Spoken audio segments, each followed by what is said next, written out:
اللہ کے رسول رو رہے ہیں وہ محبت کو دیکھ کر. فرمایا اللہ تمہارے اندر اسی انداز سے محبت رکھے. حضرت علی رونے لگے کہ ابوبکر تم یہ سوچ رہے تھے اس نے سلام نہیں کیا؟ کہ حضرت علی سلام کر لیں اور وہ جنت کا مقام وہ لے لیں. دنیا تو کوئی بھی دے دیتا ہے، جنت کا مقام چھوڑ دے. یہ مقام ہے صحابہ کرام رضوان اللہ تعالی اجمعین کا. ہم دنیا میں ساری محنتیں کیوں کر رہے ہیں؟ اللہ راضی ہو جائے، جنت مل جائے. کسی حالت میں ہمیں جنت مل جائے اور قبر کی منزلیں آسان فرم ہو جائے، اور جنت میں یا قبر کے اندر جنت کا بستر مل جائے، جنت کا بچھونا مل جائے اور جنت کا لباس پہنا دیا جائے اور جنت کی کھڑکی کھول دی جائے. یہ محنت ہم اس لیے کر رہے ہیں. اور اگر اللہ نہ کرے یہ محنت کرنے کے بعد بھی جہنم کے لباس پہنایا جائیں اور جہنم کے بچھونے بچھا دیا جائے اور قبر کو سکری کر دی جائے. اللہ کے نبی نے اس انداز سے بتایا ہے کہ قبر کو اس انداز سے سکری کر دی جائے گی کہ بائیں پھسلی دائیں پھسلی پہ، دائیں پھسلی اس انداز پہ چڑھ جائے گی. اللہ نبی پاک صلی اللہ علیہ وسلم کی ساری امت کی قبر کی حفاظت فرمائے، قبر کی منزلیں آسان فرمائے. بہت کڑا وقت اور بہت خطرناک وقت ہے یہ موت کے بعد پہلی منزل. اللہ نبی پاک صلی اللہ علیہ وسلم کی ساری امت کی پہلی منزلوں کو آسان فرمائے. بہرحال اللہ کے رسول صلی اللہ علیہ وسلم نے نکاح پڑھانے کے بعد یہ انداز سے زندگی گزر رہی ہے. ایک موقع پر جناب رسول پھر گھر پہنچے. حضرت فاطمہ کو دیکھا، حضرت علی بھی نہیں ہے، حضرت حسن بھی نہیں ہے، حضرت حسین بھی نہیں ہے. فرمایا فاطمہ کہاں گئے؟ فرمایا یا رسول اللہ کھانے کو 3 دن سے کچھ نہیں تھا. حضرت علی ایک یہودی کے ادھر مزدوری کرنے گئے ہیں، بچے رو رہے تھے تو اس لیے ان کو بھی لے گئے تاکہ وہ رو کے مجھے نہ پریشان کریں، بچوں کو بھی بھوک لگی. حضرت علی فرمایا کس طرف گئے ہیں؟ حضرت فاطمہ نے اشارہ کیا کہ اس طرف گئے ہیں. اللہ کے رسول اس طرف ڈھونڈنے نکلے ہوئے. دیکھا تو ایک کنویں میں حضرت حسن ایک کنویں پہ اور حضرت حسین ایک کنویں پہ بیٹھ کے کھیل رہے تھے. حضرت علی نظر نہیں آئے. حسن حسین کو پوچھا بابا کہاں ہیں؟ فرمایا وہ یہودی کے کام کر رہے ہیں.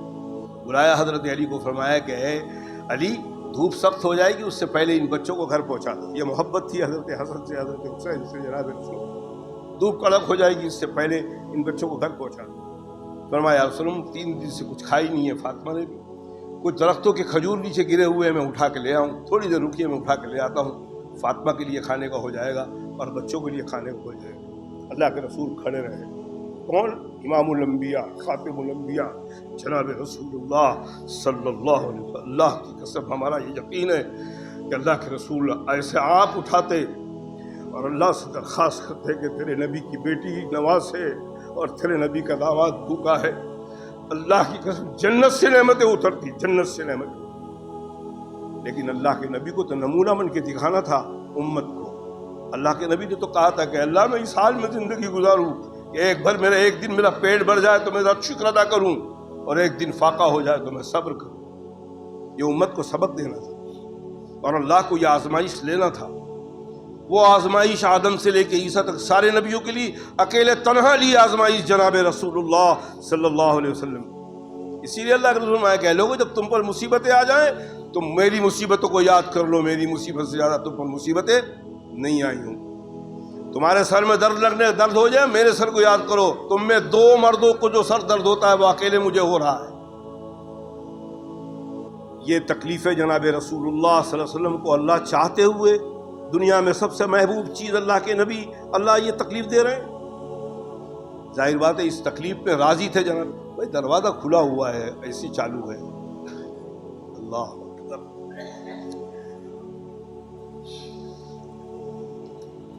یہ تکلیفیں کس لیے دی؟ آزمائش کہ میرا محبوب کس انداز سے، جو جتنا محبت جس سے کرتا ہے پھر اس کو اتنا ہی آزماتا ہے. اسی طرح حضور اکرم صلی اللہ علیہ وسلم نے صحابہ کو آزمایا. حضرت علی رضی اللہ تعالیٰ عنہ گھر پہنچے. پھر ایک موقع پر دوڑوں کی ناراضگی ہوئی. حضرت علی رضی اللہ تعالیٰ گھر پہنچے. فرمایا علی کہاں ہے؟ فرمایا رسول اللہ کچھ تلخی ہو گئی تھی بات چیت میری، مجھ سے غصہ ہو کے چلے گئے. ایک صحابی کو بھیجا کہ جاؤ دیکھو حضرت علی کہاں ہیں. تو صحابی نے ڈھونڈا تو حضرت علی رضی اللہ تعالیٰ نے چادر اوڑے مسجد نبوی میں سوئے ہوئے تھے اور آنکھ لگ گئی تھی، سو گئے تھے، چادر کھسک گئی تھی، کچھ بدن میں مٹی لگ گئی تھی. اللہ کے رسول صلی اللہ علیہ وسلم مسجد نبوی پہنچے اور آپ نے ایک لقب دیا حضرت علی کو، اے ابو تراب تمہارے جسم میں مٹی لگی ہے، اٹھو. مٹی جھاڑتے جا رہے تو اٹھایا جناب رسول اللہ صلی اللہ علیہ وسلم. اس وقت یہ ابو تراب تخلص بنا اور آپ کا نام بنا ابو تراب. صحابہ جب کبھی ابو تراب کہہ کے بلاتے تو حضرت رضی اللہ تعالیٰ بہت خوش ہوتے تھے. یہ آپ کے کنیت ہے ابو تراب. ابوالحسن، ابوالحسین، یہ تمام آپ کے، اور اسد اللہ، اللہ کے شیر، یہ تمام لقب ہے آپ کے جو اللہ کے رسول صلی اللہ علیہ وسلم کی موجودگی میں آپ کو ملا۔ آپ کی والدہ نے تو سب سے پہلا نام آپ کا اسد رکھا تھا، اسد کے معنی شیر، لیکن جناب رسول اللہ صلی اللہ علیہ وسلم نے اور ابو طالب نے حضرت علی رضی اللہ تعالیٰ عنہ علی نام رکھا تھا۔ اسد اللہ آپ کا لقب رکھا کہ اللہ کے شیر ہے۔ ناٹے تھے بہت آپ، صحابہ میں سب سے ناٹے حضرت علی تھے، اور صحابہ میں سب سے لمبے جو تھے حضرت عمر تھے۔ آپس میں مذاق بھی کیا کرتے تھے۔ ایک مرتبہ حضرت عمر اور حضرت علی دونوں، حضرت عمر، حضرت ابوبکر اور بیچ میں حضرت علی، تینوں چل رہے ہیں۔ حضرت عمر نے مذاق کی کہ ابوبکر، علی ہمارے بیچ ایسے ہیں جیسے لنا کا نقطہ، لنا لکھیں اور اس پہ نقطہ لگائیں۔ حضرت عمر نے ابوبکر کو فرمایا کہ ابوبکر، علی ایسے ہیں جیسے لنا کا نقطہ۔ حضرت علی نے جواب دیا، اگر یہ نقطہ نکل جائے تو تم لا ہو جاؤ، تم دونوں نہیں ہو جاؤ۔ یہ وہ مذاق ہے جو استہزاء ہے جناب رسول اللہ صلی اللہ علیہ وسلم کے صحابہ کا جو آپس میں کرتے تھے۔ ظاہر، اور حضور اکرم صاحب کی حدیث ہے کہ میری امت میں جتنے ابوبکر عمر کے بعد جتنے لمبے ہوں گے سب بے وقوف ہوں گے، میری امت میں علی کے بعد جتنے ناٹے ہوں گے وہ سب کھوٹے ہوں گے۔ آج تو نا بڑا عام مسئول ہے نا بھائی، ناٹا اتنا ہی کھوٹا، اور لمبے کو تو آپ سنتے ہوں گے اولاد کو بولتے والدین، ارے لمبو ہو گیا نا، اس کی عقل گھٹنے میں، بے وقوف ہے۔ حضرت عمر لمبے تھے، حضرت علی ناٹے تھے، پیٹ آپ کا بہت بڑا تھا، لیکن طاقت کا یہ حال تھا کہ کشتی لڑتے تھے، تلواریں لڑتے تھے، تیرے چلاتے تھے، اس انداز سے پرورش پائی تھی جناب رسول کی بیچ میں۔ بڑے بڑے پہلوانوں کو ایک وقت کے اندر گرا دیتے تھے، اللہ نے وہ طاقت نمایا تھا۔ ظاہر بات ہے اللہ نے جناب رسول کی زبان سے اسد اللہ کا لقب دیا تھا کہ اللہ کا شیر ہے، پھر ویسے ہوں گے۔ بڑے بڑے پہلوان آپ کو دیکھ کر گھبرا جاتے تھے، اور حضرت علی فرماتے ہیں کہ میں جب کسی سے لڑنے کے لیے نکلتا تھا تو دو ہی بات میرے دھیان میں ہوتی کہ یا میں موت کی طرف جا رہا ہوں یا موت میری طرف آ رہی ہے۔ اب ہمیشہ یاد رکھیے، مرنے والے کو کوئی مارنے والا پیدا نہیں ہوا ہے۔ جب آپ یہ گھر سے کر کے نکلیں گے کہ آج میں کچھ لوگوں کو مار کر آؤں گا، آپ کبھی مار نہیں سکیں گے۔ جب گھر سے یہ نکلیں گے کہیں گے کہ آج مر کر آنا ہے، موت اللہ نے متعین رکھی ہے، پھر آپ کو کوئی مار نہیں سکتا جب تک کہ اللہ نہ چاہے۔ یہ وہ صحابہ کا جذبہ تھا جو جنگ کے میدان کے اندر تلواروں کے سائے میں اور تیروں کی بوچھاروں کے اندر رہ رہے تھے۔ آج اللہ کی قسم صحابہ کے اس نمونوں کو اللہ ہمارے فلسطین مجاہدین کی جو شہید ہو چکے ہیں، اللہ ان کو شہادت کا مرتبہ فرمائے، اور جو زندہ ہے اللہ انہیں صبر کی توفیق نصیب فرمائے۔ نمونہ دکھا رہے ہیں پوری دنیا کے مسلمانوں۔ مسلمان لفظ جہاد، اللہ کی راہ میں اپنی جان کو دینا، اپنی آرام کو پیش کرنا، اپنی مصیبتوں کو خوشی سے قبول کرنا اللہ کی رضا سمجھ کر، یہ مسلمان کا مادہ ختم ہو گیا۔ ہم تو ذرا سی بات میں اللہ کی شکایت کرتے ہیں، کیا معلوم اللہ نے کون سی قلم سے ہماری تقدیر لکھ دی ہے۔ ساری چیز ہمارے اوپر ہی مصیبت ہے، ہمارے ہی باپ کو مرنا تھا، ہماری ماں کو مرنا تھا، ہماری بیوی کو مرنا تھا، سب بچوں کو مرنا تھا، ہم کو تنہا رکھا اللہ نے۔ اللہ کو ہم فیصلے سناتے ہیں۔ ذرا آپ اندازہ لگائیں، 6 مہینہ پہلے نبی پاک صلی اللہ علیہ وسلم کی والدہ کا انتقال ہو چکا ہے، یتیم پیدا ہو رہے ہیں، اور 2.5 سال کے بعد در یتیم کا لقب مل رہا ہے۔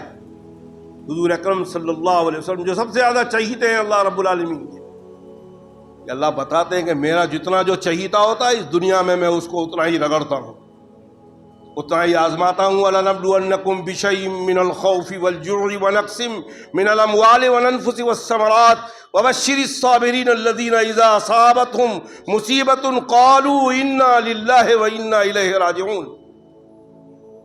یہ ایمان والے کی صفت ہے، جتنی مصیبت آتی ہے وہ کہتا اللہ کی مرضی، اللہ کی رضا میں ہم حاصل ہے، اللہ ہماری مصیبتوں کو دور کرنے والا۔ اب دعا مانگنے کا انداز الگ ہے کہ دعا مانگی جائے تو اللہ سے کیسی مانگی جائے۔ حضرت تھانوی رحمۃ اللہ علیہ، حاجی امداد اللہ مہاجر مکی رحمۃ اللہ علیہ ہجرت کر کے مکہ تشریف لے گئے تھے۔ حضرت کعبۃ اللہ کے اندر مجلس چلتی تھی، حضرت تھانوی حج بیت اللہ کے لیے گئے تو حضرت کی مجلس میں بیٹھتے تھے۔ ایک موقع پر حضرت حاجی صاحب نے فرمایا کہ بیماری بھی اللہ کی نعمت ہے اور صحت مندی بھی اللہ کی نعمت ہے۔ اتنے میں ایک شخص آیا اور اس کے پیٹھ پہ پھوڑا تھا، اور آ کے حضرت درخواست کی کہ اللہ حضرت اس پھوڑے سے بہت تکلیف ہو رہی ہے، آپ دعا کر دیں کہ اللہ تعالیٰ مجھے صحت دے دے۔ حضرت تھانوی کے دل میں خیال آیا کہ ابھی تو حضرت نے فرمایا کہ بیماری بھی نعمت ہے اور صحت بھی نعمت ہے، اب اگر اس کی صحت کے لیے دعا کر دے تو بیماری جیسی نعمت سے چھٹکارا دلا دے، وہ ایک نعمت چھوٹ جائے گی۔ حضرت حاجی صاحب نے ہاتھ اٹھایا اور حضرت تھانوی کو دیکھا اور پھر دعا مانگی کہ اللہ تیرا یہ بندہ بیماری کی نعمت برداشت نہیں کر پا رہا ہے، اللہ اس کو بیماری کی نعمت ہٹا کر صحت کی نعمت عطا فرما۔ حضرت تھانوی گردن جھکا کر رونے لگے کہ اللہ والے مارنے کے بعد رونے بھی نہیں دیتے۔ میرے سوال کا جواب دل میں آیا، خیال آیا، حضرت نے اس کا جواب دے دیا کہ بیماری کی نعمت ہٹا کے صحت کی نعمت عطا فرما۔ یہ مانگنے کا انداز ہے، تب اللہ قبول فرما۔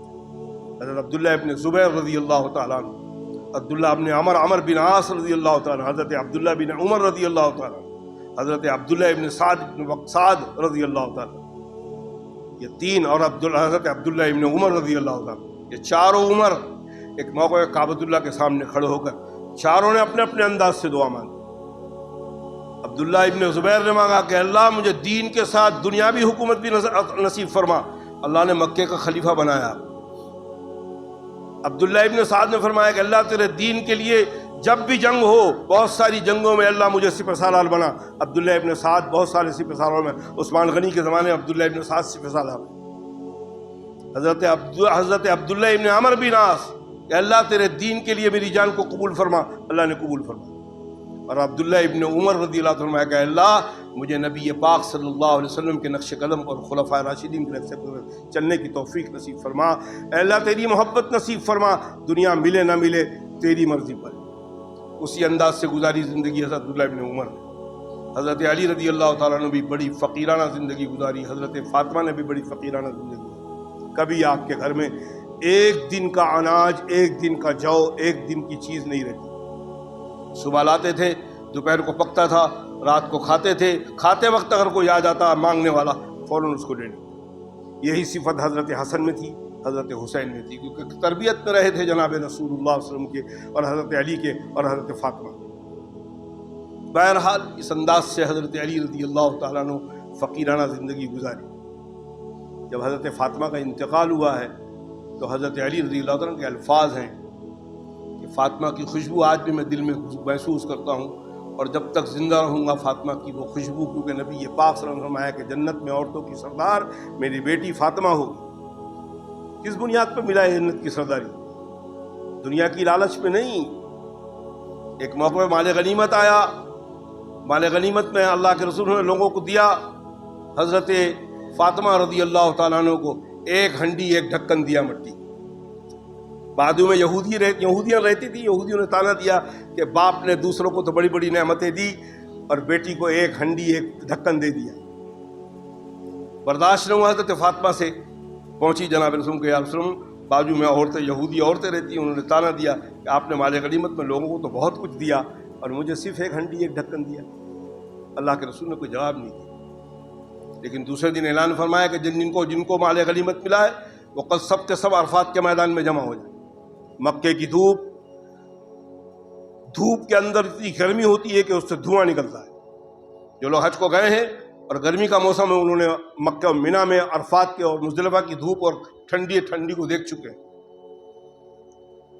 اور ایک پتھر حضرت بلال کو بولا کہ سنگ مرمر کا پتھر جا کے عرفات کے میدان میں رکھ دو۔ اب اس پر مکے کی دھوپ اور اس پر سنگ مرمر کا پتھر، اس سے بھاپ نکل رہی تھی، اور سارے لوگ جمع ہو گئے، دیکھ رہے ہیں کہ حضرت عرفات کا میدان ہے، سنگ مرمر کا پتھر ہے، اللہ کے رسول نے کیوں جمع کیا ہے؟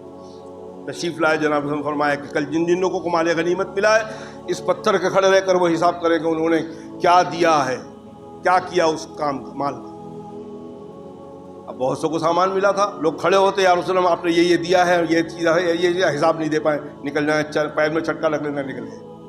حضرت فاطمہ مال غنیمت کو جو دیگچی ملی تھی وہ ساتھ دے گئی اور فرمایا یا رسول اللہ آپ نے یہ دیا تھا، یہ دیکھیں میرے ساتھ یہ ڈھکن، اور چلے آئے۔ تب اللہ کے رسول نے مخاطب کہا، فاطمہ یہ میدان محشر کا نقشہ کھینچا تھا جناب رسول صحابہ کے دوران۔ اللہ کے نبی نے فرمایا کہ کل سوا نیزے پر سورج ہوگا اور تانبے کی زمین ہوگی، اور اس زمین پر کھڑے رہ کر ہم ایمان والوں کو، تمام انسانوں کو، وَمَن يَعْمَلْ مِثْقَالَ ذَرَّةٍ خَيْرًا يَرَهُ وَمَن يَعْمَلْ مِثْقَالَ ذَرَّةٍ شَرًّا يَرَهُ، ہمارے ایک ایک نام اعمال کا حساب دینا پڑے گا، تانبے کی زمین ہوگی، سوا نیزے پہ سورج ہوگا۔ یہ کس نے فرمایا؟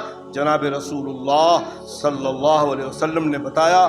آسمان اپنی جگہ سے ہل جائے گا، سورج اپنی جگہ سے ہل جائے گا، چاند اپنی جگہ سے ہل جائے گا، دنیا ادھر ادھر ہو جائے گی، لیکن اللہ کے نبی نے جو کہا ہے وہ ادھر ادھر نہیں ہو سکتا۔ جس کو کافروں نے، دشمنوں نے صادق الامین کہا ہے، وہاں کھڑے رہ کے حساب دینا پڑے گا۔